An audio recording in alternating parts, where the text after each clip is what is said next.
Alright, welkom aan julle almal hier vanoggend. Ek hoop, ons is dankbaar ons kan vanoggend hier wees en soos ek gebid het.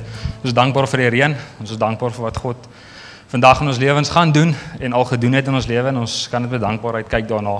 En en vir die liefde wat hy vir ons het.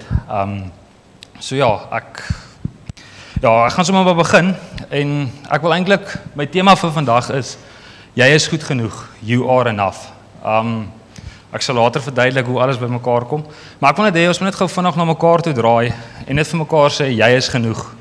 You are enough.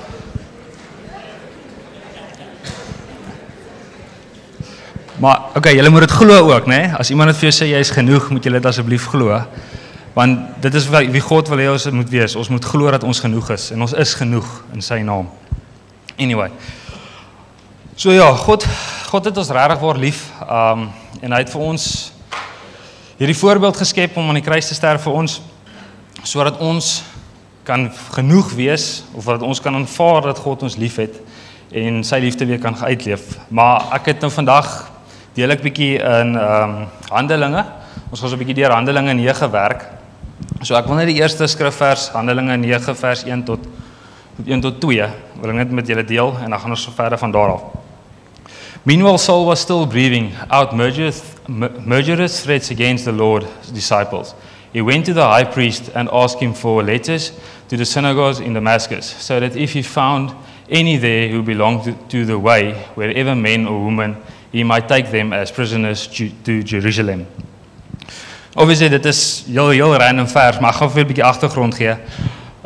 In hierdie tyd wat Saul hierdie gedagtes het, voor dit is Filippus besig en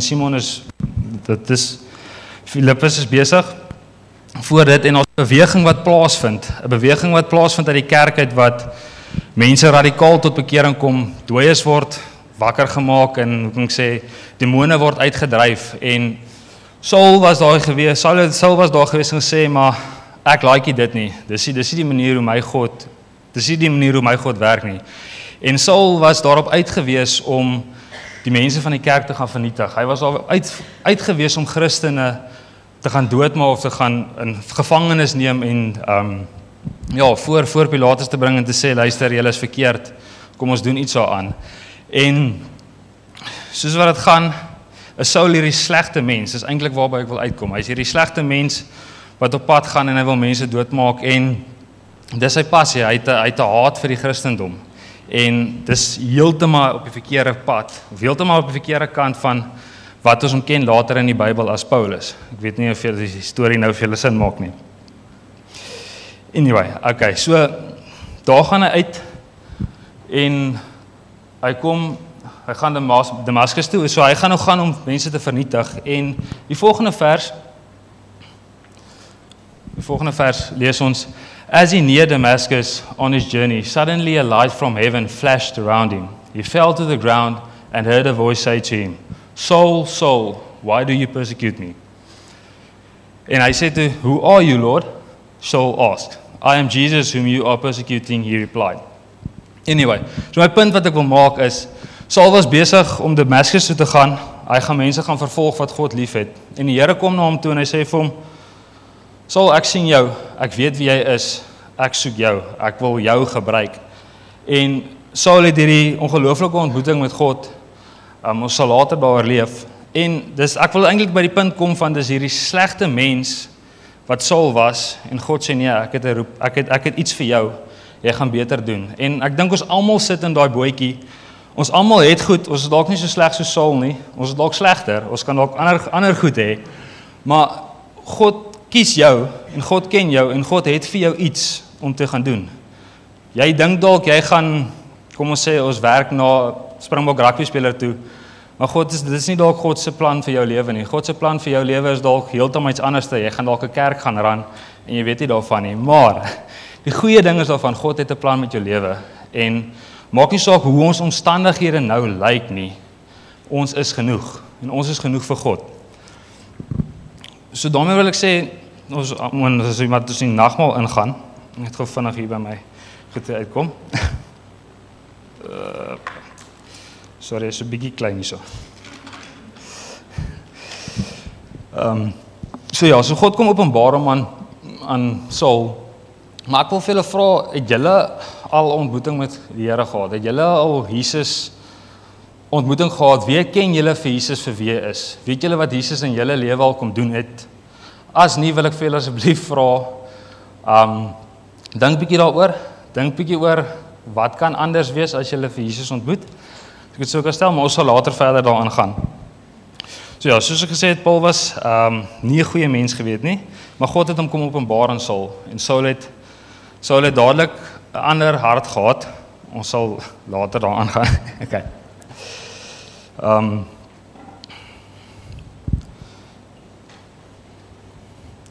So basies waarop het nou neerkom is, God het vir Saul raak gesien, God het hom lief gehad, maar so sien God ook vir julle raak, vir elkeen wat hy is.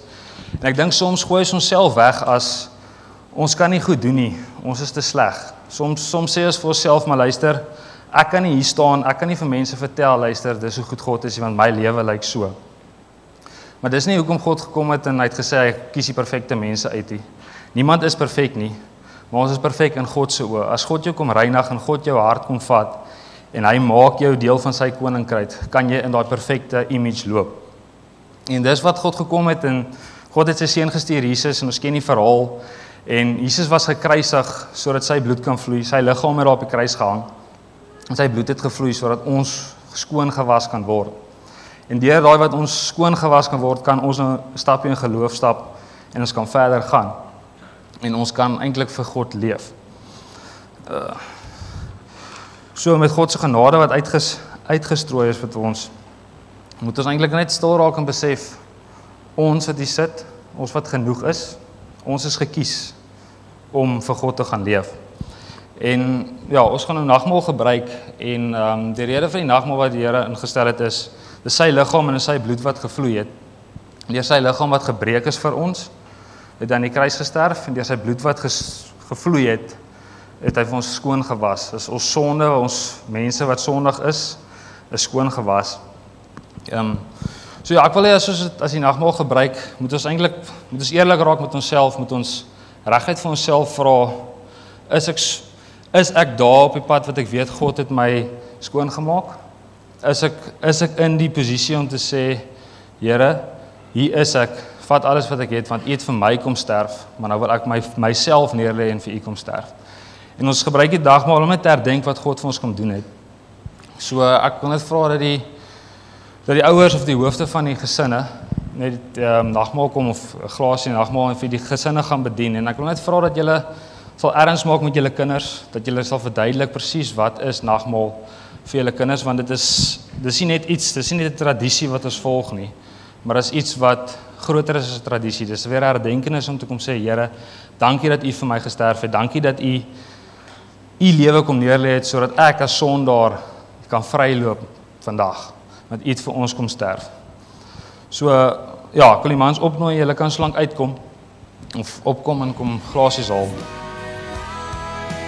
Ja, Vader, ons kom sê net dankie vir U goedheid, Here. Ons kom sê net dankie dat U daai spykers in die hande en die voete gevat het aan daai kruis, Here, dat U lewe kom neerlê het as 'n perfekte mens, as 'n perfekte voorbeeld, maar U kom sterf aan daai kruis vir ons, Here, dat ons vandag hier kan sit en dat ons kan vry wees, dat ons kan weet, ons hoef nie deur daai pyniging te gaan en deur daai kruisiging te gaan nie, want U het dit vir ons kom doen, Here. Dankie, Vader, daarvoor, Here. Dankie dat ons kan leef daardeur, Here. Dankie dat ons nou kan uitleef buitentoe en sê ons is gered, en ons weet ons is gered want U het vir ons aan die kruis gesterf, Here. Dankie dat ons met 'n vol lewe kan buitentoe gaan, joyous wees, want U gee vir ons daai joy, Here. Dankie, Here, Vader, daarvoor, Here.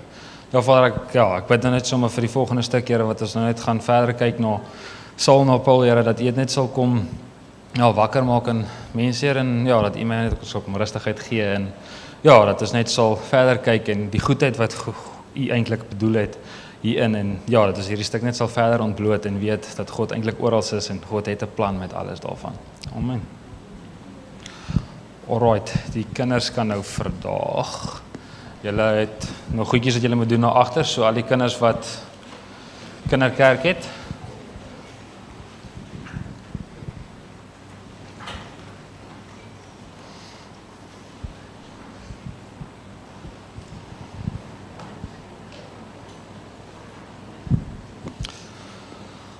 Okay, so cool. Right. So ons het nou gesien dat daar lewing plaasgevind het binne in Saul.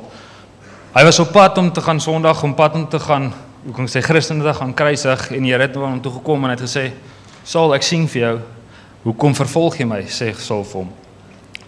So Saul, die slegte mens, ontmoet vir God en sy hele lewe verander. Maar ons gaan 'n bietjie verder lees en dan kyk ons hoe sy lewe verander. So ja, Handelinge 9 vers 5 tot 9. Dan gaan ons sommer verder lees. So ek gaan nou net van vers 4 af lees. He fell to the ground and heard a voice say to him, Saul, Saul, why do you persecute me?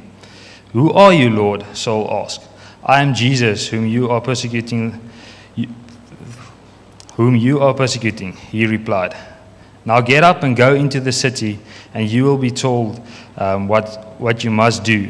The men traveling with Saul stood there, speechless. They heard the sound, but did not see anyone. Saul got up from the ground, but when he opened his eyes, he could see nothing. So they led him by a hand into Damascus.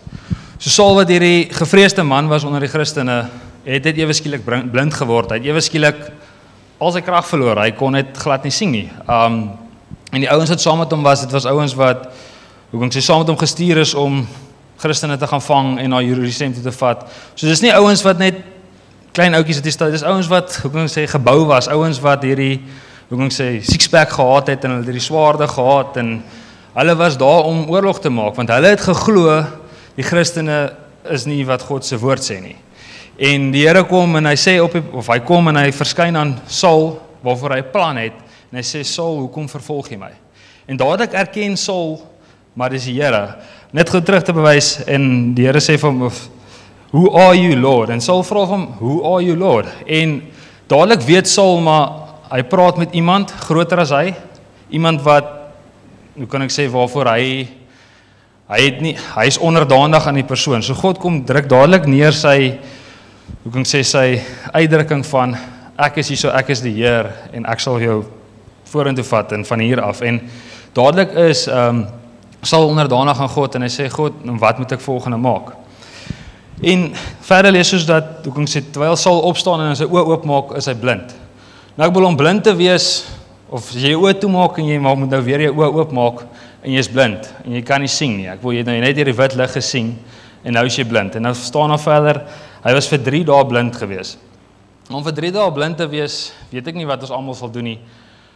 Ek vir 'n feit sal dit 'n bietjie verloor as ek moet blind wees. Because ek weet wat daar buite aangaan, ek kan hoor, maar ek kan nie sien nie. En dadelik is Saul in hierdie posisie van ek kan nie sien nie, ek moet stil word, ek moet weet wat rondom my aangaan. En God het hom in 'n geleentheid gesit wat hy kan sit, en die vertaling sê verder, hy het gebid die hele tyd. En Saul kon gaan staan en hy kon gaan bid en hy kon sê, Here, waar is U? En hy die Here ervaar en hy bid vir die Here, en dit is 3 dae lank spandeer Saul net tyd in God se teenwoordigheid, want dis al wat hy kon doen. Hy het nie, die skrif sê hy het nie geëet nie, hy het ook nie gedrink nie. So ek bedoel, as jy na 3 dae niks geëet het en niks gedrink het nie en jy is blind, dan moes dit maar swaar gegaan het, as ek dit so kan stel. Ek dink nie dit kon goed gaan nie, ek dink nie hy het 'n positiewe verwagting gehad nie.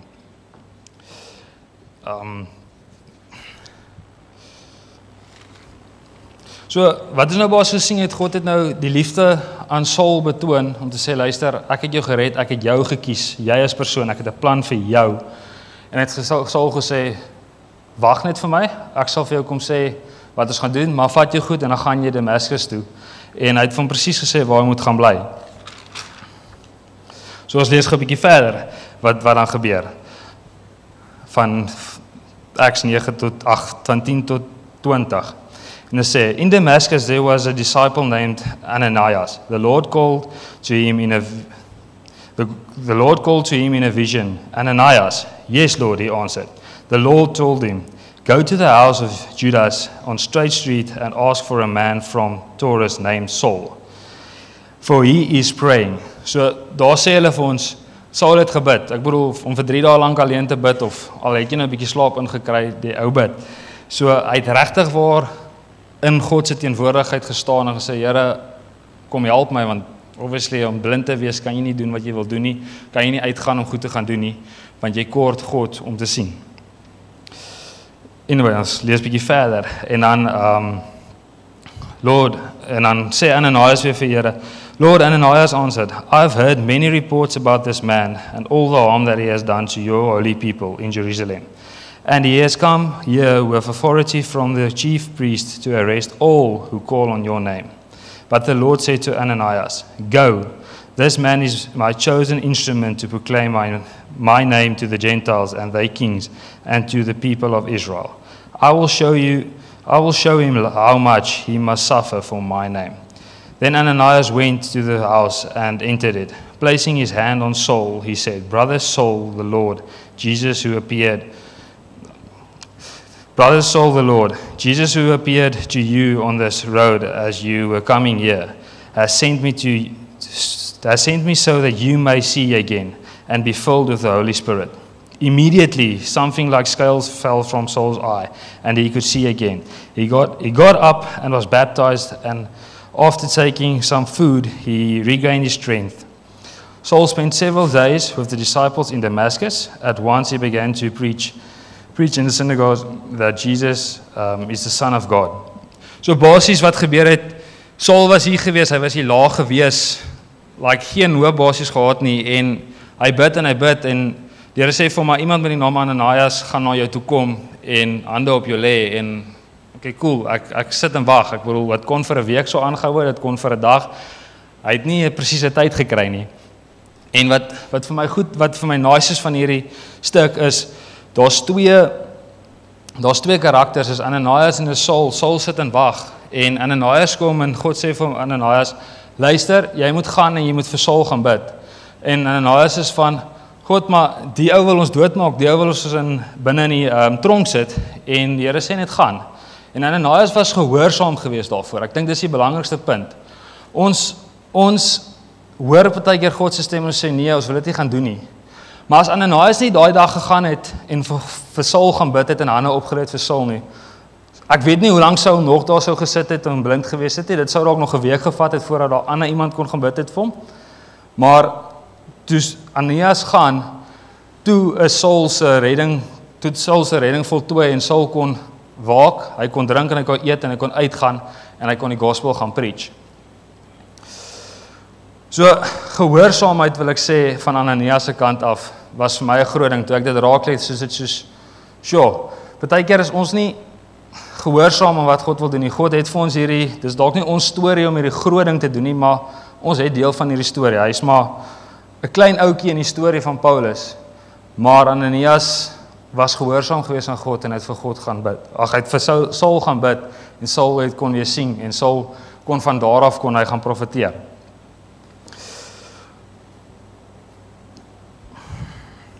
So as Ananias nie gehoorsaam was nie, dan sou Saul se roeping nie uitgeleef geword het wat Paul geraak het nie.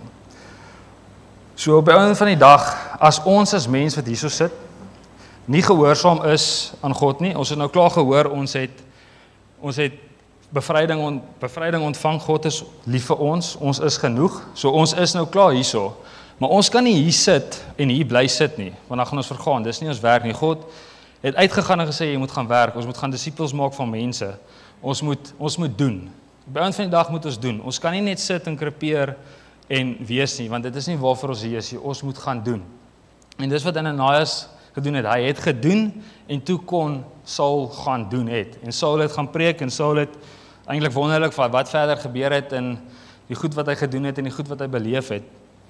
En op die einde van die dag wil ek kom van ons is genoeg, ons is gered, ons is ook genoeg om te kan sê, luister, ons gaan vir mense gaan bid, ons gaan mense gaan gesond maak, ons gaan vir mense gaan wys wat is liefde, maar doen ons dit altyd? Is ons altyd bereid om te sê, hierso is ek, kom ons doen dit. Ek weet vir 'n feit, ek sukkel partykeer om te sê, luister, let's do it. Ek hou daarvan om agter in die gemakposisie te sit, om te sê, luister, nie gaan jy, maar ek wil nie deel wees van die storie nie. Maar dis ons is geroep van niemand af nie, soos van Saulus, wat sleg was, 'n slegte mens, is ons geroep om in God se koninkryk te staan, en dan uit te tree en te gaan doen, en om siele te gaan verwerf. Want dis een van die goed wat God wil hê ons moet doen. Ons moet mense gaan vertel van hom. Maar nou wil ek dit terugvat. Dit als begin by eintlik 'n eenvoudige versie met 'n paar sinne, maar dis baie kompleks om dit uit te leef. En as ons nie dit kan regkry nie, dan raak dit moeilik. Maar as ons dit wel regkry, dan val alles in plek. So die vers is Matteus 22, vers 37 tot 39. Jesus replied, "Love your Lord your God with all your heart and with all your soul and with all your mind. This is the first and greatest commandment. And the second is like it. Love your neighbor as yourself." So sê Jesus, as jy die Here jou liefhet met jou hele hart, jou hele siel en jou hele liggaam en jou hele verstand, dan gaan dinge in plek val. Dit is die grootste ding wat gebeur. Maar as ons kyk daarna en ons sê, luister, dit is, kom ons gaan die week en ons gaan doen net dit. Ons sal sê net vir die Here, luister Here, ek kies U bo alles. Ek het U lief. Want dis die grootste commandment. Uit dit uit gaan vloei, jy gaan wil tyd spandeer saam met God. Want jy kan nie iemand leer ken as jy nie tyd spandeer saam met hom nie. Uit dit uit gaan jy goed ontdek in die woord, wat vir jou gaan openbaar van, hoekom is goed so en wat is so wel. En dis die groot ding daarvan, as ons tyd spandeer saam met God, wat vir ons lief is, dan kan ons vir hom lief raak. 'n Verhouding kom nie net van een kant af, hy het klaar sy deel gedoen. Hy het klaar gaan hang aan die kruis vir ons. Hy het gaan sterf. Klaar vir ons. Met ons sonde en al. Ek wil gou vir julle uit Romeine uitlees. Eintlik net hoe kan ek sê die opgewonde daarvan is Romeine 5 vers 6. You see, at just the right time, when we were still powerless, Christ died for the ungodly. Very rarely will anyone die for a righteous person. Though, for a good person, someone might possibly dare to die. But God demonstrates His own love for us in this. While we were still sinners, Christ died for us. En dit is so ongelooflik. Die Here het gesê, toe hy die dag aan die kruis gehang het, jy is genoeg, want jy is 'n sondaar. En sink dit net in. Ek bedoel, Romeine is vol van great goed. Maar God het vir ons gaan sterf aan daai kruis. Ons is gesterf sodat ons kan leef vir hom. En ek dink nie ons besef altyd wat die impak daarvan is as ons sê, ons steek ons hand op en ons gaan verder leef vir God nie, ons gaan doen. As ons besluit vandag dat ons gaan doen en ons gaan nie uit in die gemeenskap, kan ek julle waarborg, die gemeenskap gaan nie dieselfde wees oor 'n maand van nou nie. So ek wil 'n challenge vir julle sit. Kies een persoon hierdie week. Vat een persoon die week. En gaan vertel hom net hoe goed God is. Gaan deel jou testimony met hom. Gaan sê vir hom, luister, God is lief vir jou. Kies net een persoon. As elkeen van ons dit doen, seker wat 110 mense, dan sal 110 mense wat gehoor het wie God is, wat God is. So dis my challenge vir julle vandag. Maar deur dit kan ons dit nie op ons eie doen nie. Dis die ander ding wat ek net vinnig wil aanraak. Ons skor die Heilige Gees. En die Heilige Gees sal ons kom openbaar aan mense wat dit nodig het. So ek wil vanoggend vra, as iemand daar is wat daai brand in julle hart voel van julle wil iemand gaan vertel van God, maar julle weet nie hoe nie, en julle weet nie regtig of die Heilige Gees hier is nie, wil ek vra as ons nou gaan begin worship, dat julle sal vorentoe kom, dat ons vir julle kan bid, dat ons die Heilige Gees binne julle kan kry, dat die Heilige Gees sal uitvloei uit julle uit, want om hier te staan en hier agter te sit, is nie lekker om te sien hoe mense hier uitgaan, en hulle stories raak net al hoe greater, en jy sit dit hier so, en dit kon ek gewees het, en ek kon ek gewees het. So ek wil julle aanmoedig vandag, kom ons gaan vandag uit die plek uit, kom ons gaan vat ons storie, kom ons gaan bou dit in ander mense se stories in, sodat God die verheerliking kan kry daarvoor. Want dit is hoekom ons hier is, om God te verheerlik. En ons kan dit nie doen sonder om hom lief te hê nie. Kom weer terug by die punt, we need to love him with all our mind, all our soul, and all our mind, soul and heart. So, dit is my boodskap wat ek vandag vir julle wil bring, dat ons vir God sal eerste stel, vir hom sal lief hê, en ek beloof julle uit dit uit sal vloei, dat ons kan gaan disippels maak, dat ons kan mense gaan bereik, want dit is hoekom ons hier op aarde is.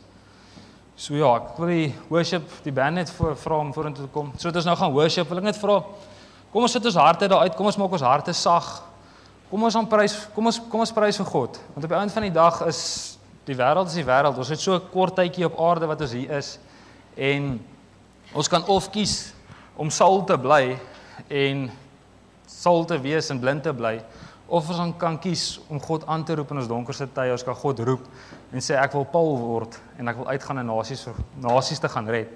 En dis wat hulle gedoen het en dit is wat so great was. So elkeen van julle het 'n storie hier vandag. En kom ons vra vir God, wat is daai storie? Wat is daai storie wat ek moet gaan skryf? What's my calling to do today to make a change in this world? Maar dit gaan nie oor ons wat ons gaan maak nie. Dit gaan oor wat God se liefde en God se koninkryk kan gaan bou verder. So ek gaan sommer net vir ons bid en dan kan ons begin worship en ja Vader, dankie dat ons dit hier kan staan en dankie dat ons kan weet dat U het vir ons gesterf en ja, U wil hê ons moet ons alles vir U gee, Here, dat ons alles ons in is, moet ons net vat en ons moet vir U gee, Here. Ek vra dat ons nou net kan kom en dat ons hele hart net kan oopbreek en voor U neerlê en net vir U sê, daar is alles, Here. Daar is alles. Ek wil nie meer myself wees nie, ek wil nie meer ja, my agendas agter iets sit, Here, maar dat ons U sal voor ons sit, Here, dat ons sal opkyk na U toe, dat ons sal weet U is God, Here, dat ons sal weet we want to be more like You, Lord Jesus. Ja, Here, dat ons nie 'n verskil wil gaan maak omdat ons onsself wil verryk nie, Here, maar dat ons 'n verskil wil gaan maak want U is goed, Here. Ons wil die happiness en die joy gaan vertel vir die wêreld vir wat U gedoen het in ons lewens en ja, Here, dat ons kan 'n verskil gaan maak en dat die wêreld tot 'n sens kan kom dat U is God, Here, because that's all that You are. En Here, dankie dat ons net U kan loof vandag, Here. Mag ons U net loof en prys ten volle van ons verstand en ten volle van ons van al ons abilities, Here.